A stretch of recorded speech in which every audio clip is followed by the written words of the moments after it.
President Trump's former top campaign aide, Steve Bannon, let's get to this story, has been arrested in New York. He was charged this morning with fraud in a scheme to take more than $1 million from an online campaign to help build the border wall. Prosecutors say he and 3 other defendants defrauded hundreds of thousands of donors under the false pretense that all of the money raised, get this, more than $25 million, would be spent on construction.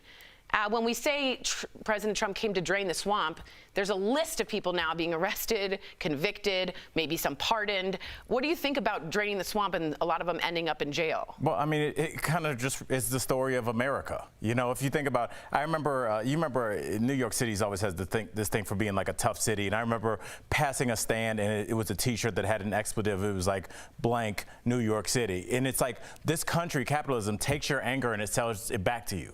So if you look at the anger that people had with Build the Wall, they're like, oh, there are people that feel really passionate. Well, they donate $25, turns out they will. And when you're angry and not really thinking clearly about where your money's going, there might be somebody trying to steer it in a direction that's headed towards their pocket. Or if you think I'm putting my money to where I really feel a single issue, immigration, I've trusted the government to do that, and then Bannon steals your money. Right. I mean, that's what's so crazy. Lindsay, what do you think on this whole thing with Bannon in jail? I didn't expect to see it.